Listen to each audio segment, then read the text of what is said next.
Hey, episode 90 of the Nashville Artist Podcast is now out, featuring Maggie Miles. Maggie is an alternative indie artist with a passion for playing piano and guitar, and a love for all things Star Wars. Maggie draws inspiration from movement and explores deep themes of spirituality, as well as the feelings we often struggle to express. Her music is a heartfelt reflection of her commitment to her art, embracing both the pain and vulnerability that come with it. In our conversation, Maggie offers invaluable advice for aspiring artists. Attend shows and coffee shops.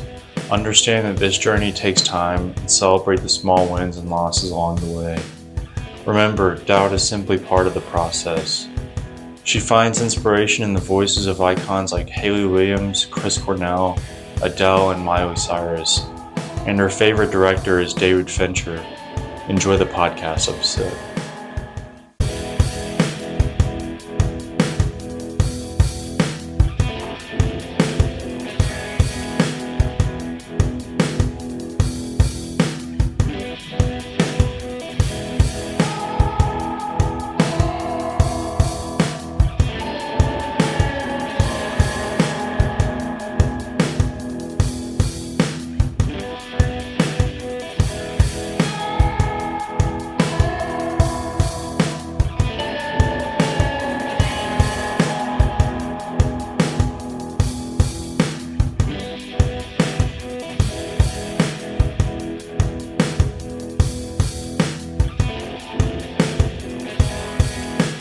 Yeah, Aldi, $10.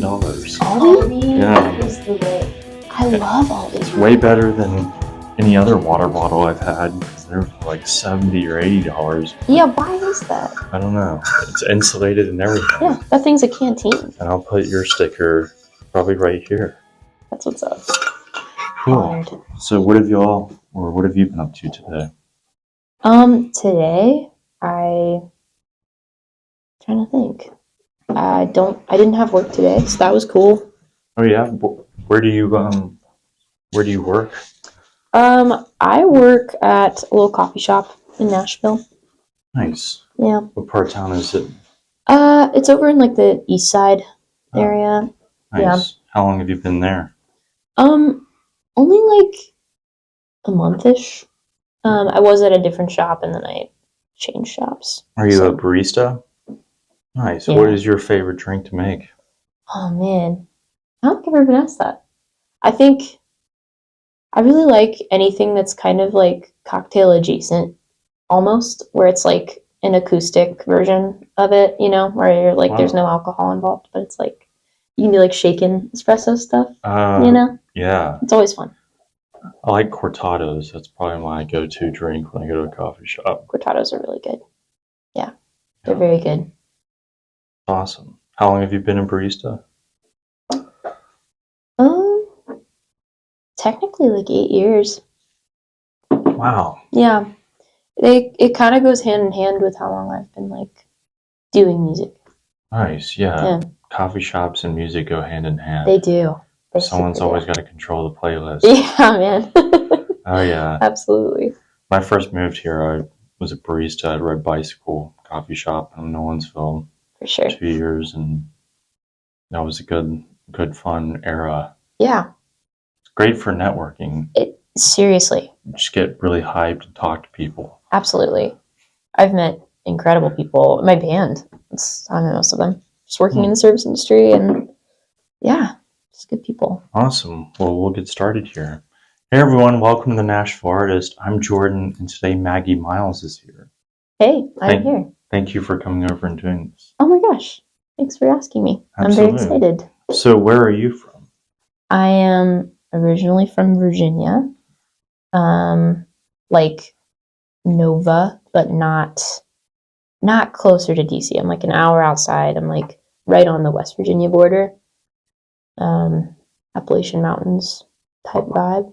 Wow. That's cool. Yeah. Do you have any siblings? I do. I have two younger.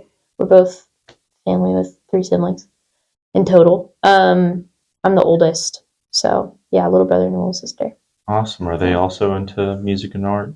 My brother is. I'll totally plug it. Night Luther is his artist name. He does hip hop. Luther. Yeah, It's a sick name. he's incredible. It's night like medieval night, okay. like I'm KN. adding a K. Yeah, dude. Knight Luther. What's his name? Luke. Luke. Luke is Okay, his cool.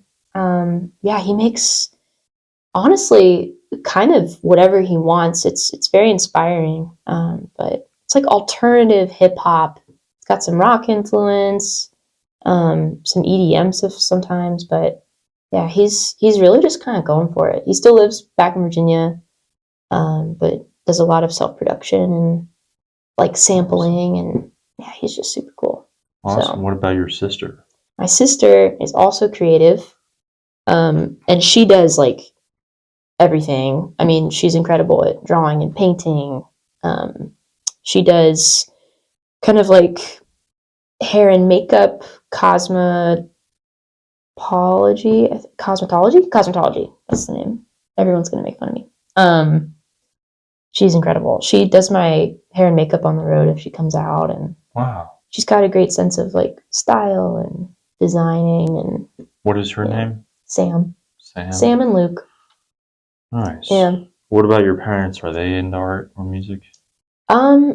My dad, before I was born, did the band thing, and he played bass.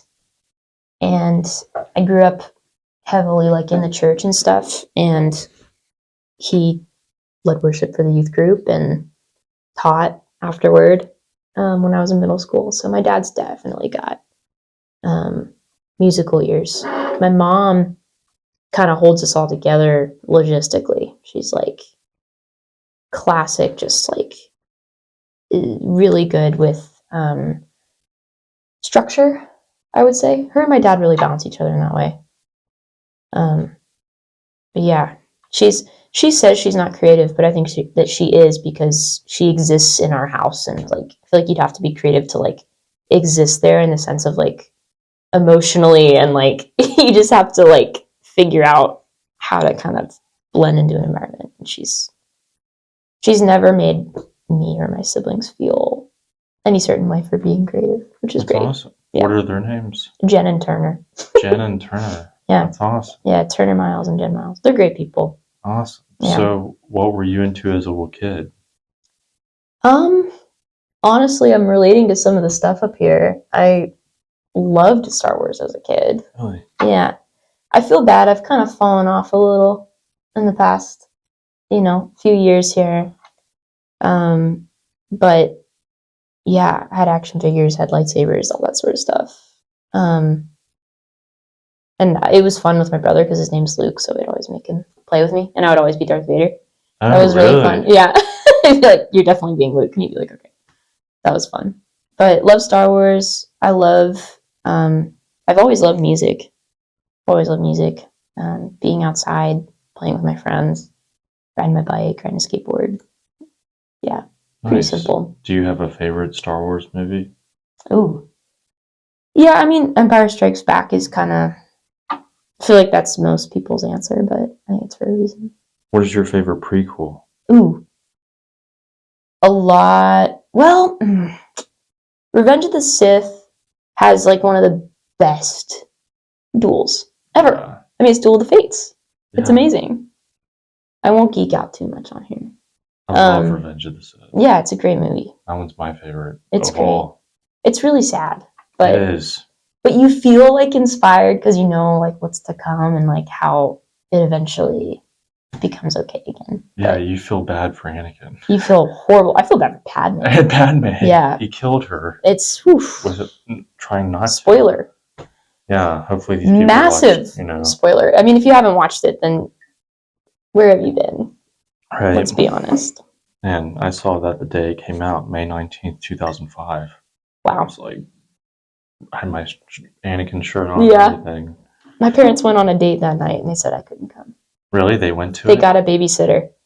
And I remember I was like, please, because I was like just young enough, because I think it was PG-13. Yeah, it was the most violent one of them It all. is. It is. And General Grievous alone was just like creepy, Yeah.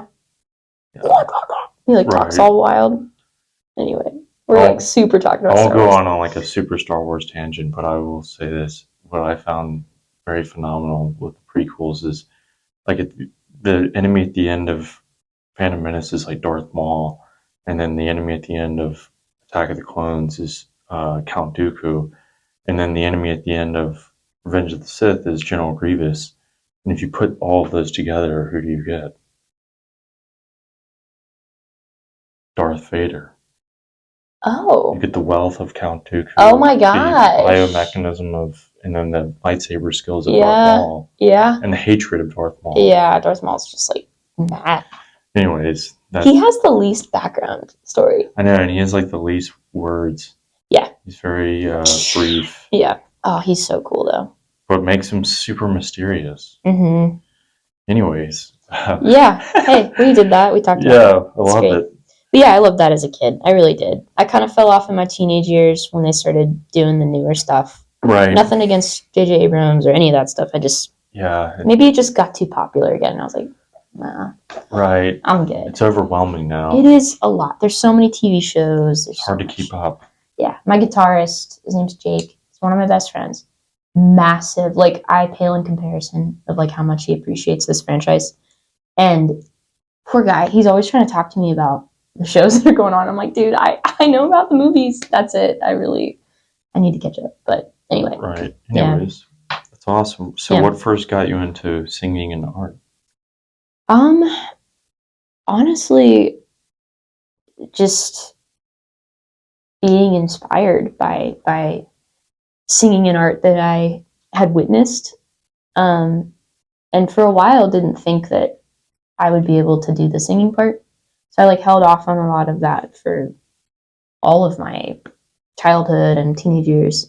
Just mostly due to stage fright. But with the like church thing, got involved in the worship team and would kind of just hide behind the keyboard and provide the like Holy Spirit sounds or whatever.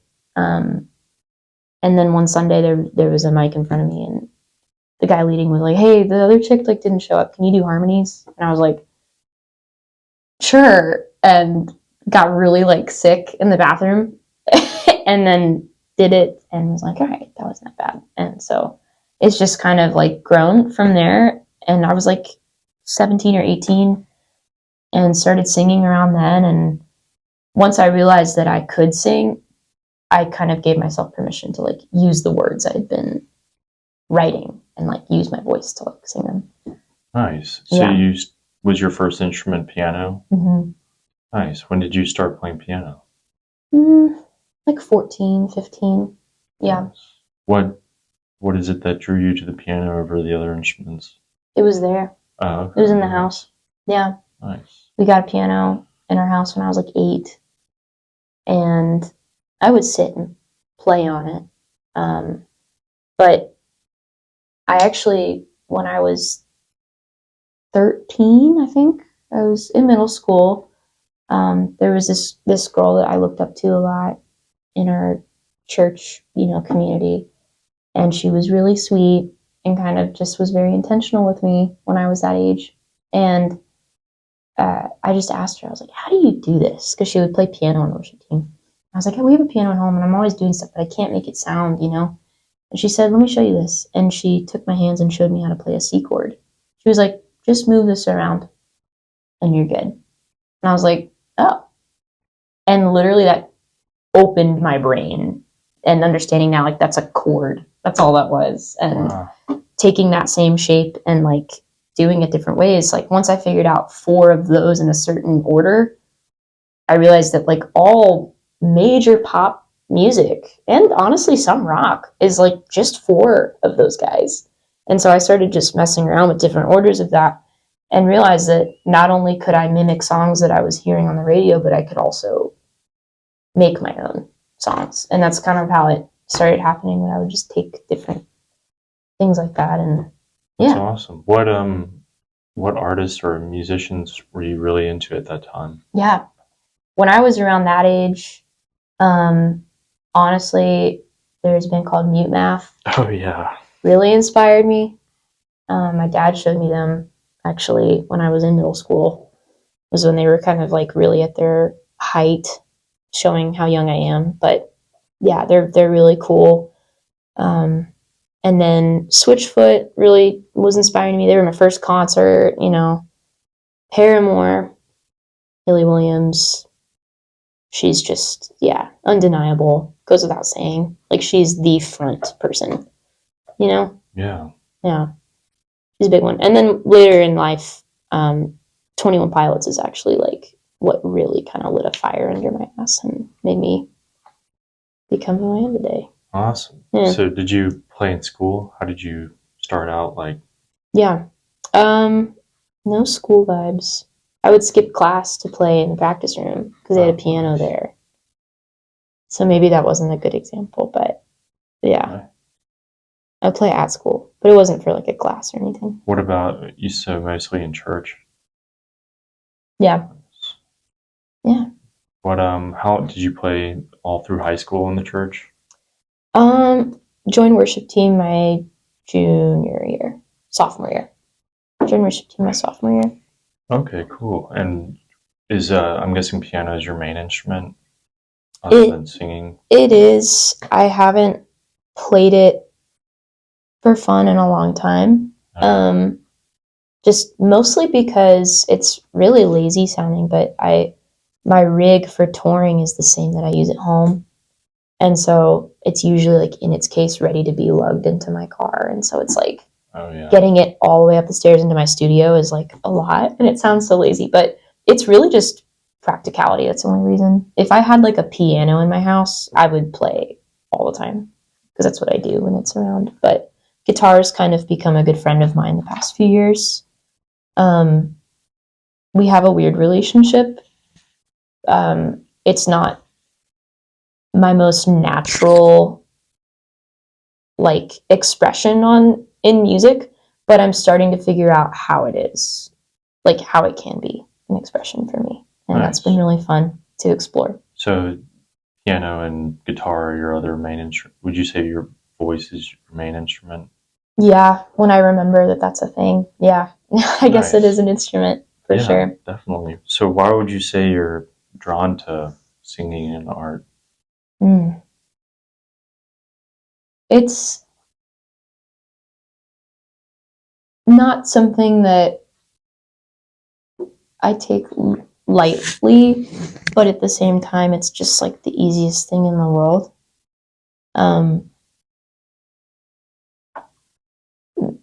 Making music and performing music to me is just such a it's such a dimension of who I am as a person. It's not my entire self or identity, but it is truly like how I understand what's going on inside. And connection is one of my deepest desires, is like connections with others. And I feel like music allows me to connect not only with myself and understanding myself, but truly with others.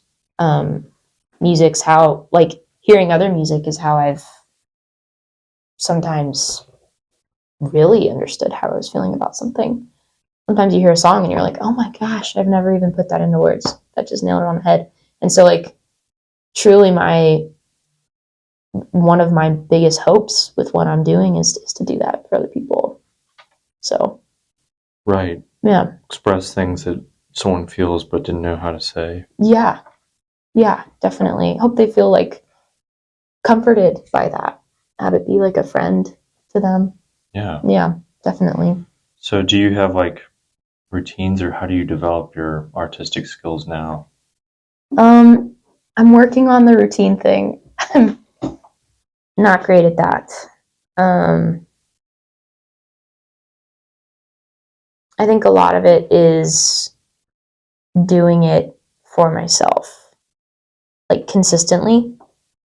That's when it feels the most natural to me, is not clocking in, but just waking up and just playing, writing. I feel like when I have space to do that, I truly am just like happier as a person, more at peace. Like when I have the liberty to do it, not I have to. Yeah. Yeah. Not forcing it, but making it feel natural. Yes. It's like very necessary for me. Nice. Yeah. So who are some of your favorite singers of all time? Singers? Yeah. Ooh. Or even bands, Yeah. artists. Well, singers, I mean, back to Hayley, she's just incredible. Chris Cornell is one of my bigger vocal inspirations. Miley Cyrus, massive. And this one is always random, but Adele, actually. I like learned how to belt by learning the song Someone Like You on piano. So that helped me, like her, that like range, the like alto vibes. I realized I was like, oh, I can be like a female and it can be a pretty voice, but it doesn't have to be high. Like, Yeah. I don't need to like pretend like I'm not like, you know what I mean? Like screaming and Right. belting or whatever. But anyway, Nice. those are some vocalists. Bands, 21 Pilots, Mute Math, Coldplay is just great and timeless. Foo Fighters. Trying to think. I feel like whenever I'm asked this, I always blank, but then I think of it later. I love the Beatles. I love Nirvana. Cool. Yeah. So how would you describe your creative process? You were talking a little bit earlier about making it natural, but how do you go about it, like when you need to make a song? I like that you said need to make a song. Because that's how it feels. Like I feel like almost like I'm experiencing like congestion. Compelled. Yeah. Yeah. Like I have to get it out. I don't know. The process is genuinely different for me every time. Most of the time, it's like uh, I create some sort of composition of sorts or progression or um, musical thing, and then that compels my voice to then just start singing. And usually, whatever I say, I'm working out what exactly that means as I'm writing the song. And by the time I'm getting to the chorus or the main point, I have it figured out, and then I can go back and reshape those words and kind of piece it together. That's been kind of just like a thing for me for the past probably like 4 or 5 years. But recently, past year, I've been having like a really like annoyingly I don't even know, like cheesy way of it happening where I'm like in the shower or driving or walking and it's just like, and I just like think of a melody and I'm like, there we go. Okay, cool. That's something. And I've had that with lyrics for a while where I'm just like, oh, that's the lyric. But movement is the best way for me to be inspired. I have to pace when I'm writing. It really helps me. Nice. Walking. Yes, walking around. I don't know why. Awesome. What about your live band? How did you go about getting them? Yeah. Oh man, they're just the best. Jake, who I mentioned earlier, he's just a great dude. He's got his own music too, Jake Ziegler.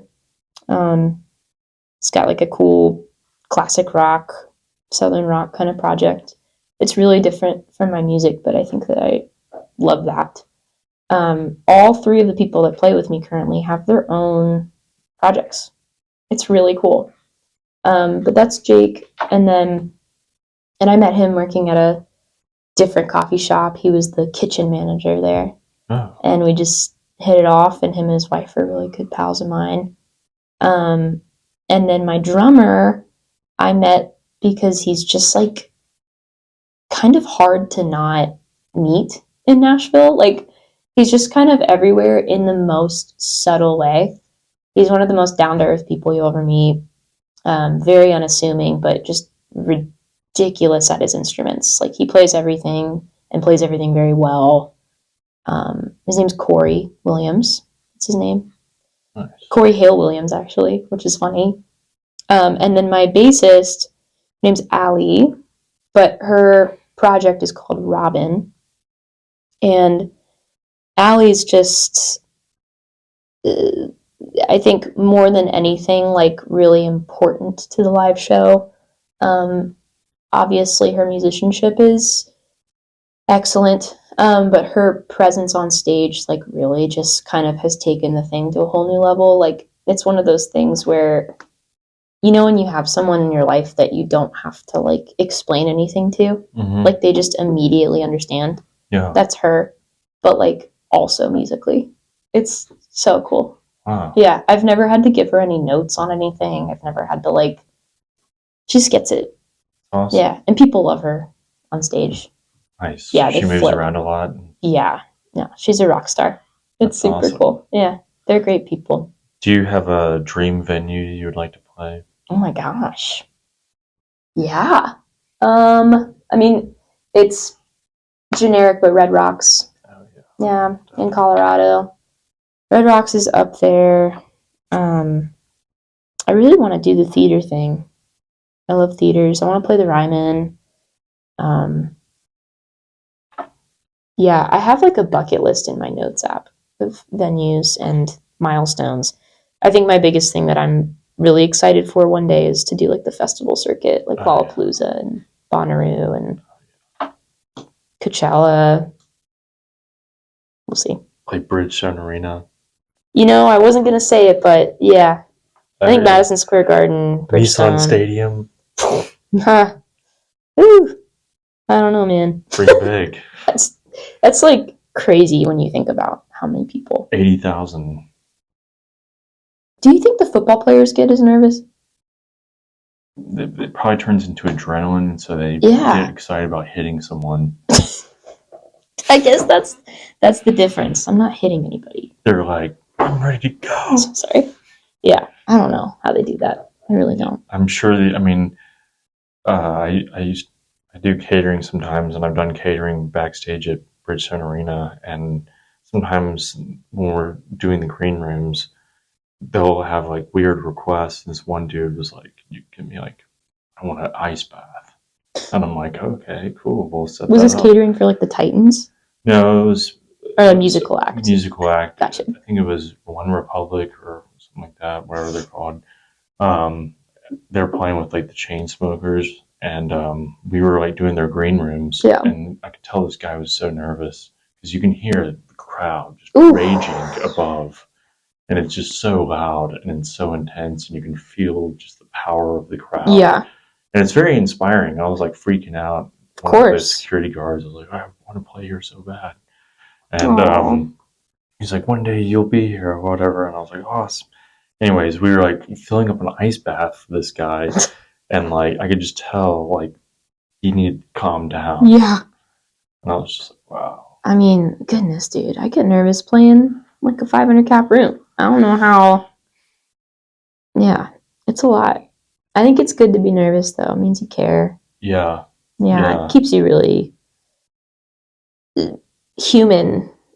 Definitely does. Yeah. And plus, you're not so nonchalant. You have, because you go out there and you act like you're just going to own it. I mean, it's good to have that confidence, but like, of course, I feel like you'll be too blasé and not put your all into it because you think you already deserve it. You know what I mean? It's such a balance. I think sometimes the shows where I don't get in my head too much and I'm not too nervous, I'm actually the most surprised by and enjoy the most. Where I'm like, oh, this is a room I've played a couple of times now, and I'm opening for this band, and yeah, I care. I always care. But I'm not, nauseous in the bathroom before we go on stage type of nervous. But it's usually those times where I'm on my toes, I'm a little shaky, but I'm not thinking about too much because it's not on me anymore. It's like, once we're up there, it's about the people in front of us. Right. And technical difficulties can really, they can make things rough. They really can. But at the end of the day, it's about how you handle yourself. It's about the music. It's about like what actually happens, outside of that. And it's easy to say that right now as I'm sitting in this nice little chair and I'm not like on stage having the monitors go out and I'm in front of 1,000 people or something. Like that would be terrible. Right. It'd be terrible. But it happens though. Usually after like the first 2 or 3 songs, then you're like, okay, I'm good now. Yeah. I usually, I don't even I feel like we're kind of going off your book. I apologize. No, keep Um, talking. I like have started structuring my live set where I have a really specific song of mine at the top of the set that I think in a normal situation you would put it like lower, maybe even last, because it's like one of my more popular songs or whatnot. But there's something about having it up there that snaps me into it's go time. And it's just very like it's very comfortable for me, but not in a bad way. It just kind of reminds me of like what I'm doing because a lot of everything else kind of changes around that song, but it keeping it there. Yeah, getting it big one out of the way. Yeah. Then you're like everything else is gonna be easy. Yeah, it's almost like an autopilot, but in the most fun way. Yeah. Yeah. And it gets the crowd ready. It gets them ready. Oh yeah. Yeah, it's fun. So, what are some important things to consider when writing a song?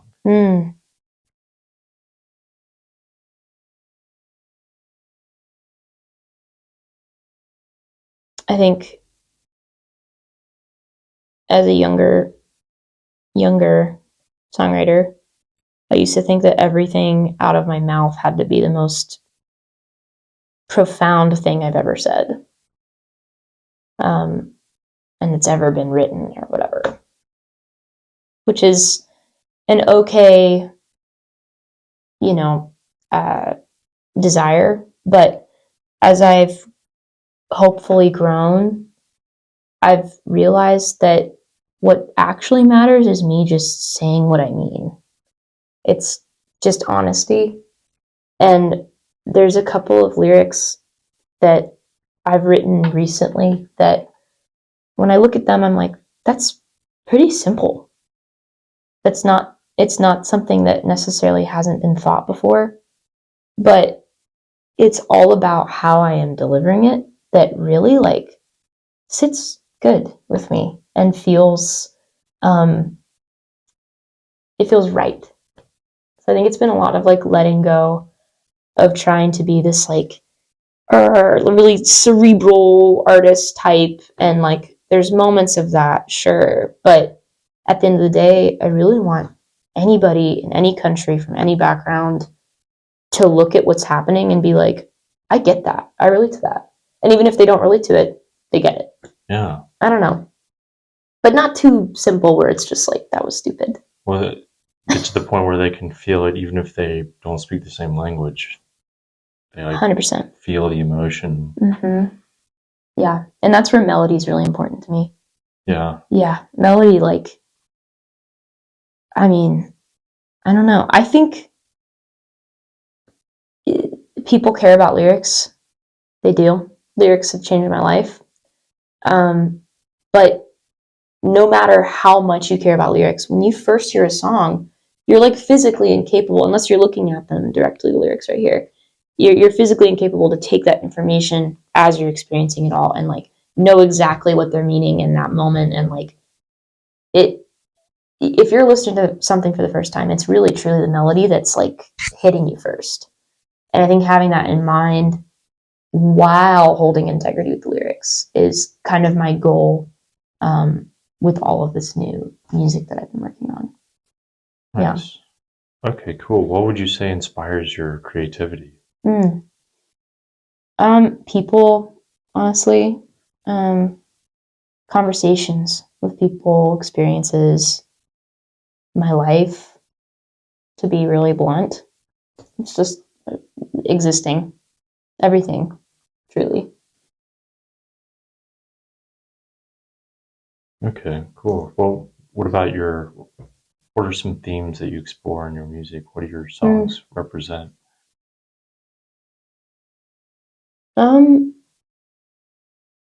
That's the continual question. I appreciate you asking these things, by the way. I just wanted to say that. Sure. Yeah, they're very intentional. Yeah, I really appreciate it. Awesome. Yeah, I guess spirituality and the lack thereof is a really big character in my songs, grappling with that, understanding it, not understanding it at all, needing it, not wanting it again. Yeah, it's a big part. Cool. Yeah. So how would you best describe the type of artist you are? Oh my gosh, I have no idea. Do you mean like genre? That, I guess, and how you see yourself as a person who creates. Hmm. I think it's cool that you asked that because I still really struggle to see myself as someone who creates. Interesting. Um, Why do you think that is? I don't know. It's really dumb. I think insecurity plays a lot into it. Comparison plays a lot into it. Um, I don't know. It's getting better though. The more that I let go and not just focus so much on that and focus more on like what's right here. Sure. But I think as an artist, making what feels true to me as a person is my most important thing. I really want to be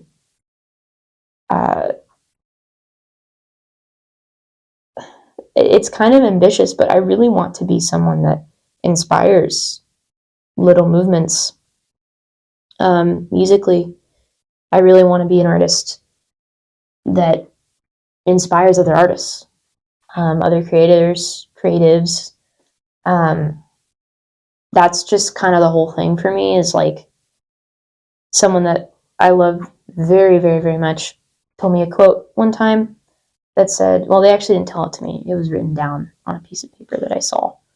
And I knew that they had written it because it was like, that sounds really creepy, but it was just like on their stuff. And I was like, whoa. And it said, musicians are on the front lines. And as a blanket statement, it can be like, as a musician, kind of sound like self-important.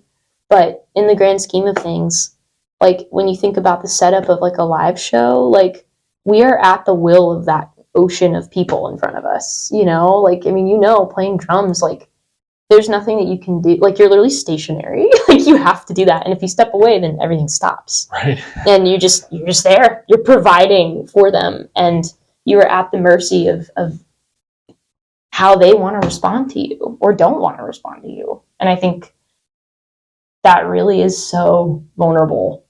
It's so vulnerable. And so letting go of that is amazing and really hard. Nice. Yeah. What about as like the music you create? What would you describe it as? Somewhere in between like indie and alternative. Sometimes it's more pop, accessible, commercial, and then sometimes it's more bizarre. I don't know. Okay, cool. Yeah. When is your favorite time of day to create? Ooh, I'm a morning person. Yeah. However, sometimes really late at night, once in a blue moon. Yeah. Mm-hmm. What does it look like when you're in the morning? Do you make coffee and then you start writing, or how does that work? Yeah, coffee. I'll try to have water first, but that doesn't really happen very much. But yeah, just coffee and sitting. Like, sure, like the caffeine addiction's a thing, but like I think more than anything, it's like the ritual of it. Yeah. Just the smell. Like, I mean, you get it. We're like Yeah. sitting here. It's just so cozy and yeah, it's just like a little act of doing that. Just kind of puts you in like a space. Yeah. Yeah. Productive. Yeah, It dude. turns it on. It does. It is productive because you're like doing immediately. Yeah. You're You're like, like oh, putting the coffee in there, and then yeah. you start hearing it like make it. And you're like, I'm boosting up. Or Yeah. I'm like downloading. Here we go. Here we go. Yeah. Even the sound, inspiring. Yeah, the sound. You know, you get it. Oh yeah. Do you have at home? Do you have like a special espresso maker? Or do you have like a regular drip pot? No espresso. That's so cool. People having espresso at home. I maybe it's because I work in coffee, so I'm making coffee like really intensely all day. But I've always just been kind of like when I come home, I don't care if it's automated more. I used to make, when I first moved here, I used to make a pour over every single morning, and that was really lovely. I would just pour into my Chemex. I did that for like maybe a year, and then I got this cute little pot. It makes 4 cups, and it's perfect because then I can cut myself off really easily. Then also you can have an entire pot really easily. So yeah, but yeah, that's awesome. Yeah, I usually limit myself to 6 cups. I like to get going. Yeah, dude. Wow. Yeah, That's sometimes I don't always drink that much, but you know, I'm like, all right, 6 cups, no more. Okay, cool. So what would you say your strengths and weaknesses as an artist are? Oh man, that's a lot of pressure. I want to phone a friend. I don't know. I think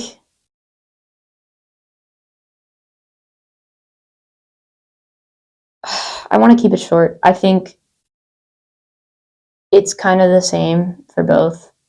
Maybe I care so much, and I think that that's a strength, hopefully, of just really caring, like integrity of not only the art but what I am doing with it, like the people that I have involved with it, the message I am sharing with it.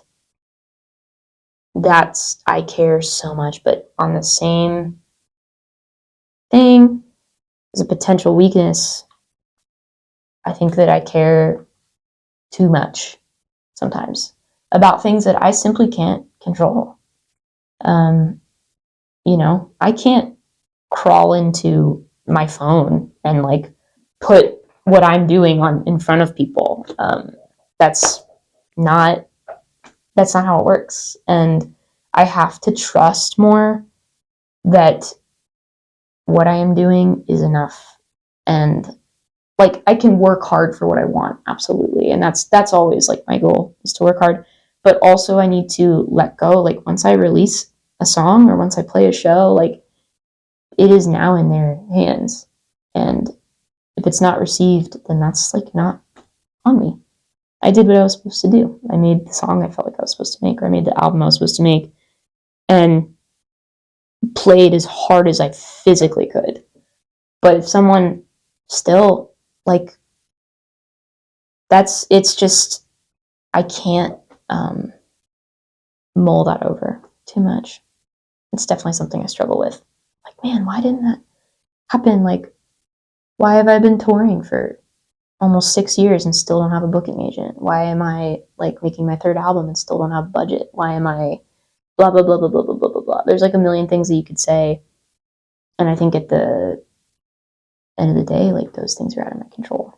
Oh. Yeah, that was a long answer. I apologize. However long you want to answer that, Okay. It's up to you. I think caring too much is what makes you an artist. You know, the emotions, the grip that it has is what compels you to write and create because you do care too much, like so much that you have to do it. Like some people I feel like are more, they don't really care too much about life. They're just living their lives to get through it. When you care so much, it's like every second and every moment so powerful that you can't just let it go like it's nothing. It's kind of exhausting. It is, but I think it's what makes life more brilliant. You know, the rich inner world. You know, so much of life is lived externally for most people, but when you can live internally, I feel like that's when the richness of life comes out because then it comes through you instead of coming from outside of you. Dude, that's beautiful. That's beautiful. Anyways. I need to take that home with me today, that little nugget. No worries. Thank you for saying that. Yeah, absolutely. So, how long have you been in Nashville now?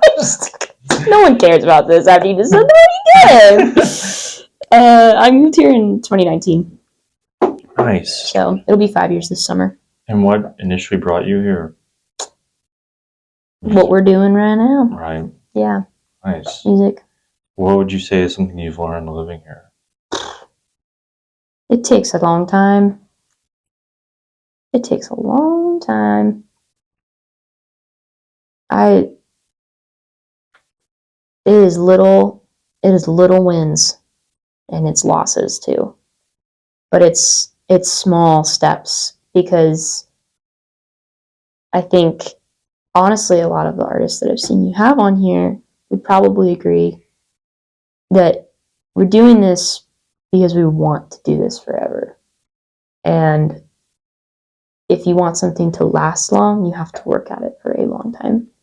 And obviously, I would love, for things to happen sooner. But if I'm completely transparent with you, bro, like, in retrospect of like looking back, if I had taken off or popped off or whatever immediately, like with my first album, maybe, I don't think I was ready. I don't think I had the songs. I don't think that I was the person I am today. I'm not saying that I have it all figured out. Not at all saying that. I want to make that clear. But just literally growing up, you're just doing it in front of people, Yeah. So I think, and I'm discouraged, but incredibly excited for how things are progressing, because it's how it's supposed to be. And I'm never gonna stop. I'm never gonna stop. But I think it's just, if I could look at myself at 19, I would just be like, hey, listen, it's not like you move here and everything happens. Like, this is the first step of like many steps, Right. Yeah. So yeah, it takes a long time to have a long career. It does. Because easy come, easy go. Yeah. Like, that's what I've learned. Most people here that are grinding and grinding away, it's like, yeah, well, they put so much into it and it takes them so long to get to where they want to be, but they've closed so many doors behind them that have assured them that it's going to take, like, that they have longevity behind them because they're willing to go through the paces, setbacks. Yep. They become more resilient in the process. Yeah, dude. And that's what it's all about, because, I mean, tough stuff's always going to come your way, but how you handle it will determine your fate, as a musician. So. Yeah, dude. I mean, there's been a couple of times, any artist, any musician can relate to this, but there's been probably 2 or 3 times that I've like seriously almost stopped. Like, I would say maybe 2 times where I was like, yeah, I don't know if it's for me. I think I need to be honest with myself. Like, do I really have what it takes? And then I don't. And then it keeps going. And it keeps happening. And I write the song that I'm like, oh, wow, I still can write music for it, Yeah. You just have to keep doing it. You have to. Doubt is part of it. Yeah. Like you said, little wins, they go a long way. Yeah. So do you have a favorite venue here that you played or even go to? Dude, yeah. I mean, Nashville is an incredible place to see live music, but it's so lacking in small clubs. It makes me so sad, because I feel like there was more. And I mean, you've been here 7 years, you said? Yeah, I mean, even in that span, it's like things have kind of shut down more. But I think to go see a show that is going to sound great, I really like Brooklyn Bowl, like, a lot. That size room is really cool. I've seen really good shows there. For me, playing anywhere at Cannery Row is just great. Their staff is incredible. Stage feels amazing. I've had just some of my favorite memories in this city, like, in that room. So nice. Yeah. What about, like, you said seeing shows you like to see at Brooklyn Bowl? Nice. What other venues do you like to go to shows at? Honestly, anywhere. Like, especially if it's like a friend playing. Like, I'll go to a shoebox. I don't care. Like, There's some really cool like DIY stuff going on, like Soft Junk Oh here in yeah, soft East is junk's super great. cool. There's a lot of like little house shows. I think it's literally called Shoebox. Is a really cool one. Bowery Vault is Oh yeah, really, Bowery. yeah, dude. That's a very It's a like vibe. intimate. It feels kind of New Yorky. Does. You're going up a little fire escape, and you're like, this is so cool. Like the lighting, it's very small. It sounds great. Yeah, Yeah, that's a really cool room. very intimate. I love Mhm. that place. Blue Room too. Blue Blue Room Room. is so Oh, cool. Yeah, they Jack White really knocked it out of the park with that one. yeah. Yeah. I always equate that place to like a James Bond's villain's lair. Yeah. It's very much like Yeah. chic and sophisticated, Mm-hmm. as well as like, I don't know, has an air of mystery to it. Yeah. Elephant on the wall and the Dude. infinity wall and the little yellow portal you go to before you get into the blue room. It's silly. I mean, like even the green room, you're not allowed to take any pictures. Really? No pictures, no videos. When you're back there, it's all got to be like you just said, like mysterious. Yeah. It's like unless you play, you can't see what's going on, or it's cool. Wow. You've played there, right? I played there one time. Yeah, Nice. How was it playing there? it was amazing. Yeah. Yeah, we had so much fun. Yeah, it was a fun show. Awesome. Yeah. Okay. Do you have any favorite restaurants or food in here? Ooh, I like this. We're talking about Nashville. Yeah, Nashville. Cool. Butcher and Bee is incredible, and I heard they're opening another restaurant called Fancy Pants. Wow. It's like still like chill and casual like Butcher and Bee, but literally you're just encouraged to like dress up when you go. It's really cool. Wow. I want to go check it out. Where is it going to be, in East or? I don't know. I actually don't know. Yeah, I don't know. But that's a really cool one. I love oh man, I'm trying to think where I've been recently. I mean, there's like the classics. There's Redheaded Stranger if you want like a really good Tex-Mex experience. Like they do like their own crunch wraps. So good. Mas Tacos. Oh yeah. That's what's up. Mas Tacos is so good. Dose Coffee, Elegy Coffee. They're both really good coffee shops if you've been to either of those. I feel like you'd really like Elegy. Okay. Yeah. I'll check it out. It's got a good like energy about it.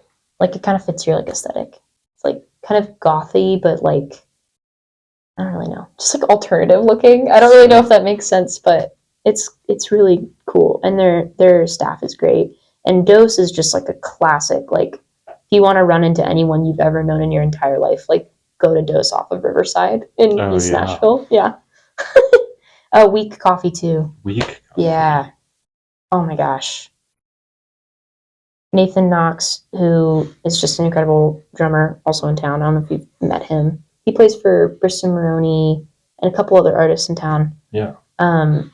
He's just a great person, and him and his girlfriend run Weak Coffee. That's over off of, I think it's also off of Riverside. Okay, cool. But yeah, East Nashville is just like food and beverage. Rose Cafe. Oh yeah, Cafe Rosé. Cafe Rose, yeah. It's a good one. Yeah.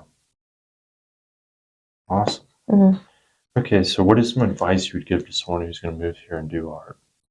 Oh man, I don't feel worthy to give advice. It's being asked of you.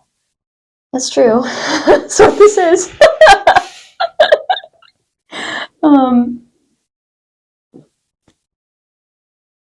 I would say just go. Just go. Go to things. Don't be too networky. Just be yourself. Just show up for people. Like going to shows, going to coffee shops. That's how I've met people.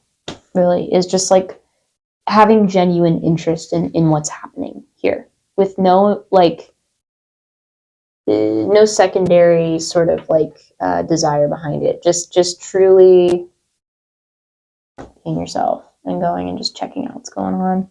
You'll just meet really cool people. I'm bummed because I missed out on a lot of shows when I first moved here because I wasn't 21.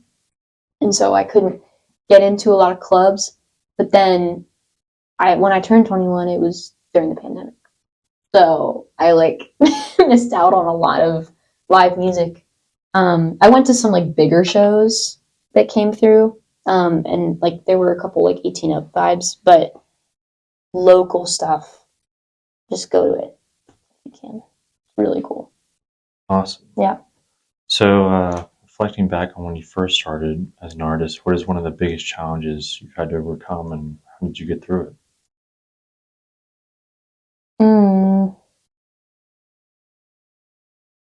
I feel like my trust overall of people has changed, unfortunately. I had a major change in my career happen in 2022 that just was like a slow burn, painful kind of departing from what I considered to be my team from 2019 till then. And it was kind of a long time coming, but also like not like the way it happened. It just kind of, it really was very painful, and I was warned that it was going to set back my career a little bit, and it did. It did set me back in a numbers sense and in like a traction. But it did not set me back like as a person. I feel like when you were talking earlier about having resilience and all of that, I don't want to sound arrogant or anything, but I do think it helped me in that regard. Just be like, all right, I need to be incredibly careful moving forward. And like, I got through that, and I'm okay now. I'm still putting out music. I'm still playing shows, but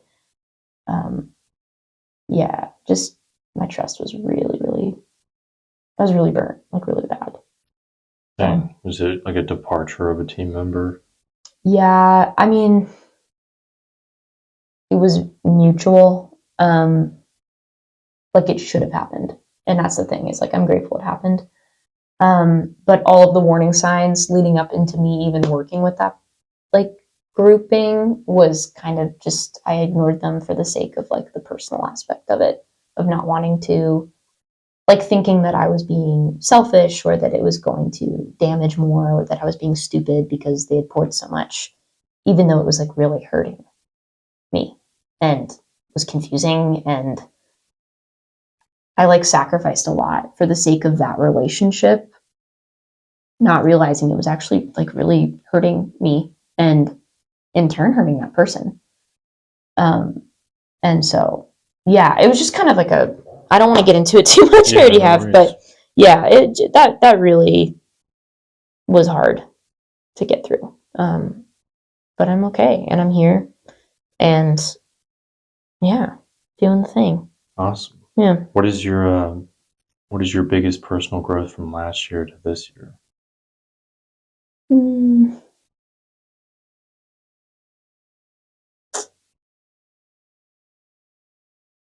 I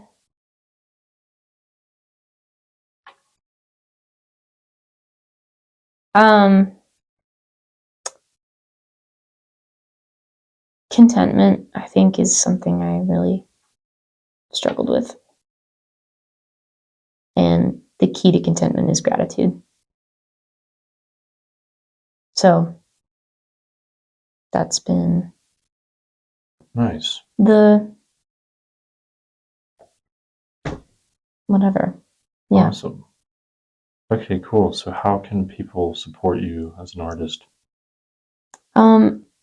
Well, they can follow this cool podcast called The Nashville Artist. That supports me because it supports Jordan. And that's really cool. My feet are both really asleep. They're like in REM right now.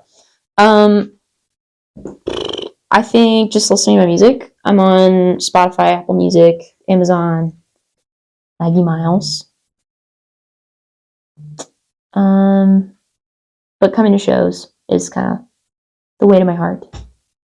Awesome. Do you have merch that they can buy? I do. I've got my first record ever available on vinyl on my website. I've got a handful of hoodies left. And then if you come to shows, I have t-shirts, stickers, posters, working on getting CDs. So Sick. Posters. Yeah. That's awesome. Yeah, dude. What size is the poster? It's like a classic one of those. Oh, okay. Yeah. I'm gonna print new ones. It's like a really old vibe, but that's cool. Okay. They're still fun. Nice. Yeah. Okay. Kind of changing subjects here. How do you like to consume media? Do you have like favorite YouTube videos you like to watch? Movies, books? Dude, yeah. Love movies so much. They're like my second love. That's what I always say. I love film.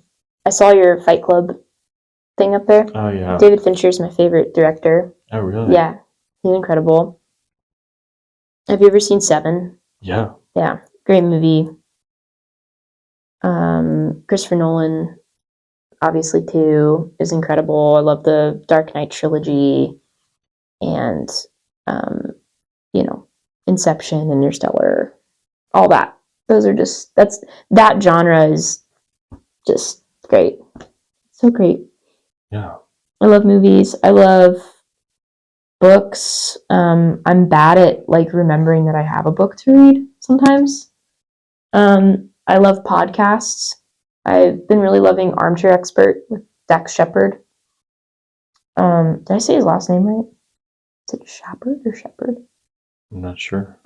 Okay. Well, Dax. Yeah, Armchair Expert. Okay. He's just great. Very human podcast. I really like it. Awesome. Yeah. Do you watch anything on YouTube? I do love YouTube. I'm trying to think. I watch a lot of like video essay style type stuff. Have you ever heard of like Middle 8? Mm-mm. That's a really cool like music video essay style, like just breaking down either careers of artists or songs, productions. I love watching Vanity. They do all of those production breakdowns. Phineas is on there a lot. They just did one with Mark Ronson, I think. Oh, really? Yeah, there's a lot of really cool stuff on there. And then I love like comedy stuff too, like Brittany Broski's really funny, and Drew Gooden, and all those guys. Nice. Yeah. Was there anything you'd like to add that I might not have asked you about? I mean, your page is pretty full there, man. It's got a lot going on. I don't think so. I mean, I'm going on tour this fall. Oh, really? Yeah. Where are you going to be going? Couple of places. We're doing like Dallas, Houston, Austin, Orlando, Atlanta, Nashville. Nice. Mm-hmm. Where will you be playing in Nashville? Cannery. Oh, nice. Playing a real one. Yeah. Awesome. October 5th, I think. Or 4th. Sweet. Yeah. Okay, well, I have one last question for you. Oh my gosh, I have one last answer. What is something absurd you love or do? Really? Yeah. Oh, man. Honestly, I think that's a loaded question because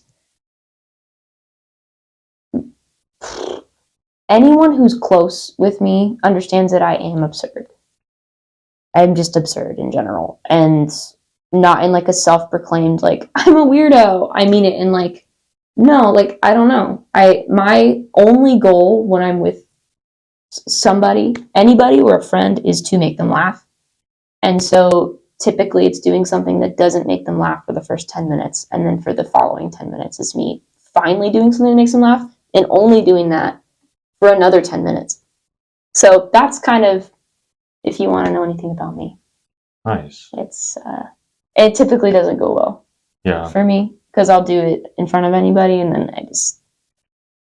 anyway. Cool. Well, awesome. Thank you for coming over and doing this. Yeah, no problem. Thanks for having me. Awesome.